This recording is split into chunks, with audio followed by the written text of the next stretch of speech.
A'udzubillahi minasyaitonirrajim. Bismillahirrahmanirrahim. Assalamualaikum warahmatullahi taala wabarakatuh. Alhamdulillah wa kafa salatan wa salaman ala habibina al-Mustafa sallallahu alaihi wasallam. Alhamdulillah, alhamdulillah, walhamdulillah. Kita bertemu kembali pada malam ini dan alhamdulillah Allah masih panjangkan lagi umur kita. Mudah-mudahan kita terus berada dalam ketaatan kepada Allah Subhanahu wa taala. Kita minta jauh-jauh daripada Allah. Bila mana Allah panjangkan umur kita, maka umur kita lebih banyak melakukan maksiat kepada Allah wal-a'yazubillah. Jadi sidang pendengar, tuan-tuan dan puan-puan yang dirahmati Allah sekalian, Ustazah ucapkan tahniah kepada yang sentiasa mengikuti siri-siri penawar bagi hati ini untuk sama-sama kita khatam. Kita cuba khatam buku ini pada bulan Ramadan, kan? Kerana buku ni sangat tebal. Buku yang kita kupas ini sangat tebal, 400 muka surat lebih. Jadi nak baca tu mungkin sempat, mungkin tidak. Kan, kalau baca buku ni faham-fahamlah macam mana. Baca 2-3 line dah ngantuk dah. Jadi kita ambil peluang sama-sama untuk kita mendengar. Mendengar ini lebih mudah daripada membaca. Dan sebenarnya apa yang kita dengar tu lebih cepat masuk dalam minda kita, dalam fikiran kita. Dan mungkin kita akan teringat-ingat, kan. Jadi Ustazah mohon untuk kita sebar-sebarkan pada kawan-kawan kita yang lain. Kerana pada permulaan awal-awal dulu saya pernah sebut tentang 3 ilmu yang wajib untuk kita belajar, antaranya ialah ilmu tasawuf. Macam mana cara untuk kita membersih diri kita, bagaimana cara untuk kita orang kata bersedia mempersiapkan diri kita ni, hati kita ni bertemu dengan Allah dalam keadaan hati yang sejahtera, kan? Salim, qalbin salim, kan? Illa man atallaha biqalbin salim. Datang bertemu dengan Allah dengan membawa hati yang sejahtera, hati yang bersih, hati yang baik. Jadi apa yang perlu kita buat, apa yang perlu kita niatkan setiap kali kita nak belajar ni tentang penawar bagi hati, tambah-tambah untuk ustazah sekali, kan? Tujuan apa untuk kita mengajar, tujuan apa untuk kita belajar, mendalami ilmu ini, niatlah untuk memperbaiki diri kita, kan? Untuk meningkatkan keimanan kita kepada Allah, untuk kita nak tambah rasa cinta kita pada akhirat, kan? Dan untuk mengurangkan kecintaan kita kepada dunia. Bila kita faham segala sifat-sifat terkeji ini, bila mana dia ada singgah pada hati kita, tidak menguntungkan kita sedikit pun di akhirat. Bahkan merugikan kita di akhirat. Kan nampak macam untung di dunia, tapi sebenarnya di dunia semata-mata. Jadi kita niat betul-betul. Kita pasang niat pada malam ni, insya-Allah bulan yang mulia, bulan Ramadan Al-Mubarak ini. Mudah-mudahan dengan kita belajar ilmu ini, Allah akan kurangkan kecintaan kita pada dunia. Bahkan Allah akan tambah-tambah kecintaan kita pada akhirat. Maka segala perbuatan kita, segala tingkah laku kita insya-Allah menjurus kepada akhirat insya-Allah. Jadi sidang pendengar yang dirahmati Allah sekalian, kita masuk pada bab yang ke-12, masih dalam tajuk apa? Tajuk sifat-sifat mazmumah, sifat-sifat yang tercela yang mesti kita lihat, kita tengok, kita cek diri kita, ada tak sifat-sifat ini dalam diri kita. Jika sekiranya ada, maka kita berusaha untuk buang jauh-jauh lah. Buang tu biar tak datang dah lah, kan? Buang sungguh-sungguh insya-Allah. Jadi minta maaf tadi bab yang ke-12 tadi kita dah semalam. Jadi malam ni bab yang ke-13, iaitu cintakan dunia. Sifat ataupun perasaan yang terlalu cintakan dunia. Okey, jadi kita baca dulu. Apa yang dimaksudkan dengan dunia? Tak faham ni, dunia ni macam mana? Okey, kita perlu mengetahui apa yang dimaksudkan dengan keduniaan itu ialah setiap kenikmatan dunia yang mengikut hawa nafsu serta tamak dalam mentaatinya, kan? Sama ada harta dan kemegahan adalah sebahagian daripada keduniaan. Sebahagian daripada keduniaan. Okey? Jadi senang nak faham, dunia ialah semua keinginan nafsu. Semua keinginan nafsu yang kita ada, yang kita nak, yang kita kejar, yang kita mahu, yang kita turuti. Kan? Makan sedap, apa-apa je lah. Kemahuan dunia itu semuanya adalah dunia. Okey? Jadi, itu yang pertama. Hawa nafsu yang tamak pada kenikmatannya. Yang kedua, dalam kata yang lain, dunia itu adalah perkara-perkara yang tidak memberi manfaat selepas kematian. Okey? Ni jadi yang kedua ni lebih khusus lah. Kan? Segala perkara yang tidak memberi manfaat selepas kematian, itu adalah dinamakan dunia. Kan? Contoh, bercakap tentang hal dunia yang tidak boleh memberi manfaat. Bercakap tentang apa? Tentang rumah, tentang orang, tentang sesuatu yang tidak boleh menambahkan pahala kita di akhirat. Kena bercakap tentang mengingati Allah, keimanan kepada Allah, kebesaran Allah. Itu nampak akhirat kan? Jadi itu maksud dia. Okey? Dua maksudlah yang dibagi. Yang pertama, semua nafsu, hawa nafsu yang tamak kepada kenikmatan dunia. Dan yang kedua ialah perkara-perkara yang tidak memberi manfaat selepas kita mati. Manakala perkara yang bersifat akhirat pula ialah setiap perkara yang memberi manfaat selepas kematian. Kan? Apa yang kita buat, amal ibadah kita, sedekah kita, ilmu-ilmu yang bermanfaat, kan? Semua itu memberi pahala, ganjaran di sisi Allah di akhirat kelak. Jadi maka ia disebut sebagai perkara akhirat. Jadi kita ambillah peluang segala apa yang kita ada ni di dunia, jadikan ia sebagai pahala untuk akhirat kita. Kena ambil dunia ni tapi jadikan ia sebagai pahala di akhirat kelak. Okay. Walaupun perkara tersebut berada di dunia seperti ilmu, ibadah dan makanan memberi kesihatan yang baik untuk kita mengerjakan ibadah dengan sempurna, ia membawa kepada akhirat. Sebenarnya cintakan dunia itu adalah kelakuan yang dicela oleh syarak. Ia adalah tunjang bagi segala kesalahan. Okey? Cinta dunia. Nampak dunia je, tak nampak langsung akhirat. Jadi Allah menegaskan dalam surah Az-Zariyat. Surah An-Nazi'at. Minta maaf. Surah An-Nazi'at. A'udzubillahi minasyaitanirrajim. Fa'amma man tagha wa athara al-hayata ad-dunya fa innal jahima hiyal ma'wa. Maka dapatlah masing-masing mengetahui kesudahannya. Adapun orang yang melampau perbuatan derhakanya serta ia mengutamakan kehidupan dunia semata-mata, maka sebenarnya neraka Jahannamlah tempat tinggal kediamannya. Wal'iyazubillah. Okey? Jadi, kalaulah kita ni hidup ni, fikirkan dunia semata-mata, maka tempat kita kat mana? Akhirat. Di masa dunia, kita tak ingat akhirat. Bila akhirat, bagaimana Allah nak ingat kita? Kan? Kita tak ingat langsung akhirat ketika mana kita berada di dunia. Begitu juga dengan satu hadis Nabi SAW. Nabi sebut, sekiranya di dunia ini menyamai di sisi Allah seberat sebelah sayap nyamuk, nescaya Allah tidak memberi minum sekalipun seteguk air kepada orang kafir. Maksudnya apa? Maksudnya yang saya ceritakan, yang sebelum ni, apa orang kata, ad-dunya sijnul mu'min wal jannatul kafir.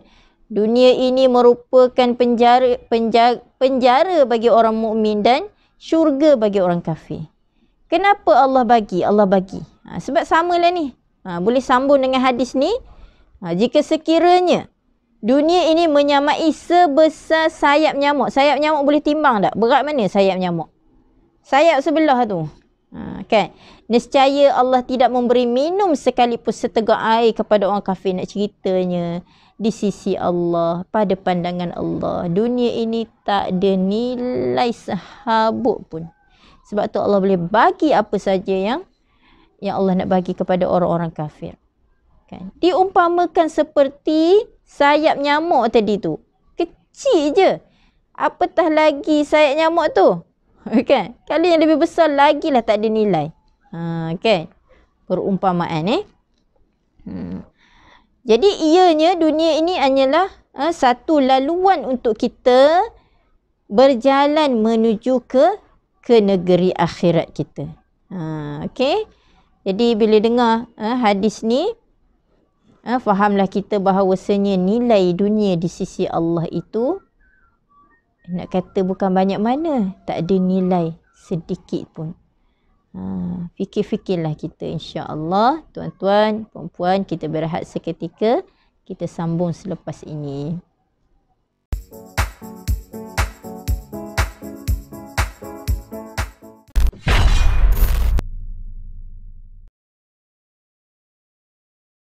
Alhamdulillah, kita bertemu kembali.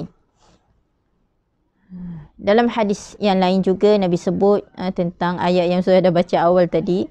Ad-dunya sijnul mu'min wa jannatul kafir. Dunia ini adalah penjara bagi orang beriman dan syurga bagi orang-orang kafir. Kan?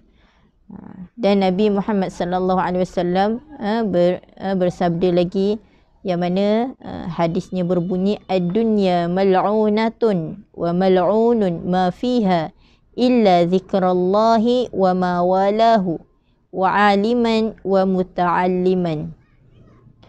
Okey, hadis ni membawa maksud dunia itu ditinggalkan dan dijauhkan daripada perkara yang ada di dalamnya melainkan zikrullah, iaitu mengingati Allah. Perkara yang dikasihi Allah pada semua ketaatan dan orang yang alim mengetahui dan menuntut ilmu. Maksudnya dunia ini ditinggalkan, mal'unah, ditinggalkan, dijauhkan daripada semua orang melainkan dua golongan inilah yang tidak dilaknat oleh Allah. Bila mana dia berada dunia ini, dia menggunakan seluruh kehidupan dia, dia menggunakan masa yang dia ada. Yang pertama, zikrullah. Illa zikru, boleh baca, zikra boleh baca. Dalam buku ni zikra. Zikrullah, orang-orang yang mengingati Allah. Okey. Yang kedua iaitu aliman wa muta'alliman. Orang-orang yang berilmu, orang-orang yang mengajar ilmu dan orang-orang yang menuntut ilmu. Kan? Sebabnya ilmu ni, bila kita belajar, kita menuntut ilmu ni, sebenarnya boleh mendekatkan diri kita kepada Allah Subhanahu wa Ta'ala. Kerana orang yang berilmu ni banyak Allah sebut dalam Al-Quran tentang darajat. Kan? Darajat orang yang berilmu dengan orang yang tidak berilmu. Orang yang berilmu ni Allah akan angkat darjatnya di sisi Allah. Kan? Begitu juga kita dengar tentang orang yang beribadah. Kan? Orang yang beribadah. Mana syaitan lebih takut? Orang yang beribadah ke orang yang berilmu? Orang yang berilmu. Sebabnya ahli ibadah tak semestinya ahli ilmu. Jadi kita kena, kalau boleh, bersungguh-sungguh dalam menuntut ilmu. Dan jangan pernah rasa cukup dengan ilmu yang kita ada. Termasuk ustazah sendiri pun. Kan? Nak berbicara tentang kitab ni pun ustazah cuba dengar-dengar, baca-baca daripada alim ulama yang lain juga, insya-Allah. Jadi kita perlu mengetahui, dunia adalah satu tempat celaan. Namun segala amal kebajikan yang dilakukan di dunia adalah bekalan kita di akhirat. Justru dunia adalah tempat mencari bekal untuk perjalanan ke negeri kekal, seperti yang ditegaskan oleh Allah Subhanahu wa Ta'ala. Allah sebut dalam surah Al-Baqarah yang berbunyi, a'udzubillahi minasyaitonir rajim, wa tazawwadu fa inna khairaz zadit taqwa. Dan hendaklah kamu membawa bekal dengan secukupnya, kerana sesungguhnya sebaik-baik bekal itu adalah taqwa, iaitu menjunjung perintah Allah dan menjauhkan setiap larangan Allah Subhanahu wa Ta'ala. Okey. Jadi tentang hadis dan ayat Al-Quran ini menunjukkan kepada kita kita duduk di dunia ini adalah singgahan semata-mata. Bahkan sekejap sahaja tempoh kita berada di dunia ni 60 dah, 65 tu dah sakit kan, dah tak bermaya. Nak bandingkan dengan kehidupan akhirat yang selama-lamanya, cuba tuan-tuan, puan-puan bayangkan, selama-lamanya di akhirat. Ustazah kalau fikir tentang khalidina fiha, selama-lamanya kamu duduk di dalam syurga itu, saya tak terbayang. Lama mana? Selama-lamanya, sampai bila-bila? Adakah kita nak letak diri kita ini dalam tempat yang panas, yang selama-lamanya juga, iaitu orang yang kafir? Jadi menjadi tanggungjawab kita untuk kita ajak sama-sama mereka ini beriman kepada Allah. Kan? Walaupun kita kata tak apa, orang Islam tetap akan masuk syurga, tapi sanggup ke kita duduk dalam panasnya api neraka itu? Sanggup ke? Tak sanggup. Jadi bila kita bayangkan selama-lamanya duduk di syurga Allah, dengan kenikmatan yang terlalu banyak, dengan tempat yang Masya Allah kita tak terfikir dengan mata kepala kita, maka ya Allah, nikmatnya ya Allah. Tapi syurga itu bayarannya sangat mahal. Dengan kita bersungguh-sungguh mencari bekal di dunia ini sebagai bekalan kita untuk kita menuju Allah Subhanahu Wa Taala, sebagaimana yang disebut ini, sebaik-baik bekal adalah takwa kepada Allah. Kan? Menjunjung, mengikuti segala perintah Allah dan menghindarkan diri kita daripada melakukan maksiat-maksiat kepada Allah. Tetapi kita ini hamba yang lemah, kan? Hamba yang sentiasa melakukan kesalahan, sentiasa melakukan kemaksiatan kepada Allah. Kerana itulah kita perlu jentik hati kita. Kita perlu mendengar tazkirah-tazkirah yang boleh kembali hati kita ni kembali semula kepada Allah. Sebab manusia ini memang sifatnya lalai dan leka. Tapi kita usaha untuk menjadi hamba yang terbaik di sisi Allah Subhanahu Wa Taala, insya-Allah. Jadi bulan Ramadan inilah bulan yang sepatutnya, bulan yang sangat sesuai untuk kita balikkan hati kita ini bersih betul-betul untuk bertemu dengan Allah. Pastikan dosa kita lebih banyak dihapuskan oleh Allah dalam bulan Ramadan ni. Jangan kita keluar Ramadan ini dalam keadaan dosa kita tidak diampunkan oleh Allah walaupun sedikit. Bahkan dosa kita bertambah-tambah. Ustazah juga dikejutkan semalam dengan laporan Malaysia dah jadi tempat pertama yang menonton video-video pornografi di bulan Ramadan. Maksudnya kita sekarang ni berada dalam keadaan masyarakat yang sangat tenat. Tapi kalau diri kita sendiri tidak kuat, diri kita sendiri tidak mempersiapkan dengan ilmu-ilmu, bekalan bagaimana untuk kita mendidik masyarakat kita, bagaimana untuk kita mendidik anak-anak kita, generasi kita. Kan? Itu adalah satu musibah yang besar. Satu musibah. Bulan Ramadan. Kan? Masih ramai rupanya masyarakat kita melihat perkara-perkara yang tidak sepatutnya. Seolah-olah tidak takut langsung kepada Allah Subhanahu Wa Taala. Kan? Jadi sama-samalah kita berusaha untuk memastikan masyarakat kita ini sama-sama meraih syurga Allah Subhanahu Wa Taala. Okey, tuan-tuan dan puan-puan yang dirahmati Allah sekalian, insya-Allah kita berehat seketika, kita kembali selepas ini.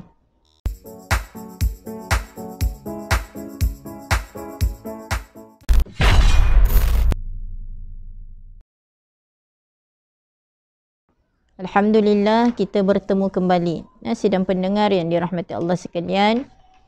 Oleh yang demikian, kebinasaan tidak berlaku melainkan mereka yang dilalaikan oleh dunia dengan keseronokan sepanjang perjalanan hidupnya daripada mengingati tentang kehidupan akhirat kelak.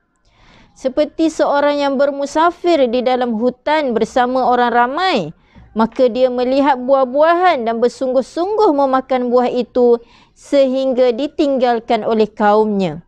Akhirnya dia pun sesat dan diterkam oleh binatang yang buas. Maksudnya apa? Maksudnya keseronokan dunia ni, kalau kita ambil, kan, kita ambil, lupa, maksudnya kita akan sesat. Tambah-tambah kita duduk seorang diri. Sebab tu perlunya ada peringatan, perlunya ada sahabat, perlunya ada orang sekeliling yang menegur. Tapi masyarakat kita hari ni dia kata tegur tepi kain orang. Kan? Masuk dalam kain orang. Itu matlamat atau fahaman yang salah. Kena tegur. Kena bermasyarakat. Kena berjemaah. Supaya tengok ni, contoh ini hanyalah perumpamaan kan. Dia dah nampak dah nikmat-nikmat tu. Dia jumpa buah, dia jumpa buah-buahan kan. Tengah musafir nampak buah ni, makan lupa. Kan, kenikmatan. Jadi begitu juga dengan kita. Perjalanan kehidupan kita ni adalah satu permusafiran. Kita akan berjalan. Kita nampak keseronokan tu dan kita nak, kita memilih. Maka tak sampailah kita pada tujuan ataupun matlamat kita yang sebenar, iaitu negeri akhirat yang kekal selama-lamanya. Okey, kita perlu juga mengetahui, dia kata, sesiapa yang mengatakan hatinya itu kosong dan bersih daripada keduniaan, nescaya dia sebenarnya ditipu oleh syaitan. Tak boleh juga kita kata, ya aku ni tak makan, aku ni bersih daripada cintakan dunia. Tak juga rupanya. Kan? Kalau kita rasa kita ni bersih daripada dunia, kita ni tak cintakan dunia pun, maka sebenarnya kita ni ditipu oleh syaitan, laknatullah. Kerana apa? Kerana Nabi SAW menyebut dalam satu hadis yang direkodkan oleh Al-Bukhari. Innama masalu sahibid dunya kalmashi fil ma' hal yastati'u alladhi yamshi fil ma' alla tabtalla qadamah. Sebenarnya bandingan orang yang mempunyai sifat keduniaan seperti orang yang berjalan pada air. Adakah dia mampu berjalan di atas air itu supaya dua tapak kakinya tidak basah? Faham tak maksudnya? Maksudnya, dunia ni macam tu. Kita dah memang duduk dalam dunia. Adakah tak masuk dunia tu dalam hati kita? Seumpama kita berjalan atas air. Adakah kaki kita ni tak akan basah? Kalau kita berjalan atas air, confirm basah. Kan? Mustahil tak basah. Begitu juga dengan kita. Kita dah berada pun dalam dunia ni. Adakah hati kita ni tak masuk perkara dunia? Maka masuk. Masuk. Kita akan ada juga cintakan kepada dunia. Jadi bagaimana untuk kita buang, kita jauhkan sikit dunia tu. Dalam hati kita dia perlu kepada riyadah. Dia perlu kepada latihan. Dia perlu kepada mujahadah. Bersungguh-sungguh kita untuk mendekatkan diri kita kepada Allah melebihi cinta kita pada dunia. Okey. Jadi kemudian diriwayatkan daripada Sayyidina Ali. Satu cerita yang juga macam cerita semalam, juga tak ada direkodkan daripada mana, cuma kita boleh ambil sebagai pengajaran, yang mana Sayyidina Ali menyebut halaluha hisabun wa haramuhan nar. Yang halal daripada dunia itu adalah menyebabkan ia dihisap, diperiksa pada hari kiamat, dan yang haram daripadanya juga menyebabkan ia disiksa dengan api neraka. Okey. Ini kata-kata Sayyidina Ali. Dan yang bawah ni ada satu lagi kisah yang diriwayatkan. Nabi Isa alaihissalam melihat dunia seperti rupa seorang perempuan yang tua dan sangat hodoh. Kan? Tetapi seluruh anggotanya dihiasi dengan perhiasan. Rupa ni hodoh ni dan tua tapi penuh berhias. Nak bercantik lagi ni kan. Pakai situ, pakai sini hiasan. Lalu Nabi Isa berkata kepada dunia. Okey. Berapa orang suami yang sudah kamu kahwini? Rupanya perempuan yang hodoh tu diumpamakan sebagai dunia. Okey.